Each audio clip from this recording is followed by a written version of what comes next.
Wala namang okasyon, gusto lang mag-stress eating ng mga konsumisyon. Kompleto nga na naman ang mga konsumisyon ni mama sa bahay. Kaya naisipan ko nang gawin yung mango tapioca nila lactating mama. September pa yata nila binili tong mga ingredients na to. Magpapasko na hindi pa rin naluluto. Di kaya pang Noche Buena pala to? Hindi na importante yon. Ang mahalaga may pang good night cravings tayo ngayon. Minsan nga lang kami makompleto. Gawa ng busy kami sa kanya-kanya naming trabaho. May kanya-kanya na rin silang pamilya. Ako na lang wala, kailan kaya?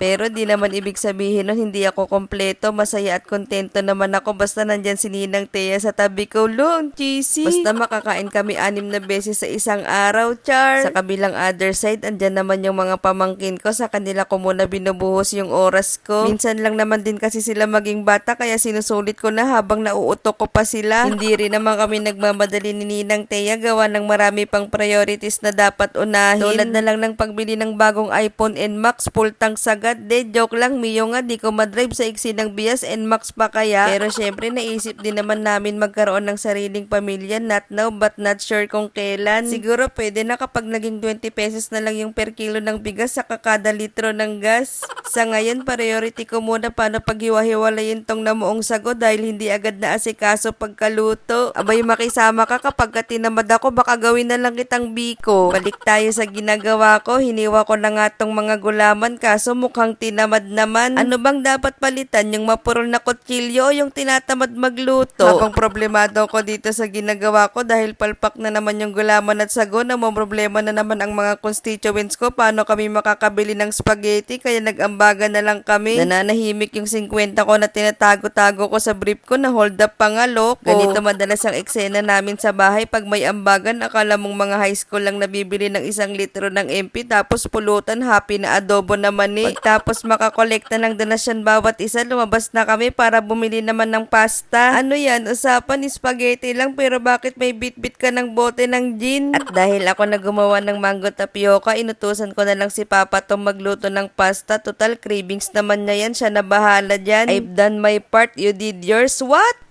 Akala ko pa naman makakapag-siesta na ako, kaso di pala to marunong magluto, kailangan mo pang bantayan para matuto, ganun din, di rin naman ako nakapagpahinga. Pero good job ka dyan, Papa Tom, masarap naman ang luto, dahil dyan from now on, ikaw na tagaluto at magre-resign na ako, mag-apply naman ako sa iba, yung taga-tikim naman lang ya. Kainan na, pero cheers muna dahil na-survive natin ng 1 linggong trabaho, susuko pero di susuka, char! Muntik na naming makalimutan, meron palang mango tapioca na hindi tinipid pero tinamad kumuha ng malaking sandok kasi ayaw maghugas. Sige, magpaunahan kayo makapuno ng mangkok dyan. Kayo rin ba mahilig mag-food trip sa inyo? Anong oras naman kayo nagluluto ng good night cravings nyo? Bakit kaya mas masarap mag-food trip sa gabi kaysa maliwanag pa? Maraming salamat pala sa mga nanood at umabot hanggang dito. Hello nga pala kay Isidelani Beltran ng Sambales. Hindi ko na kayo maisa-isa lahat. Maraming salamat po sa support ninyong lahat dahil sa inyo kaya nakakaabot na sa malalayong lugar itong video. Love ko kayo. Paalam!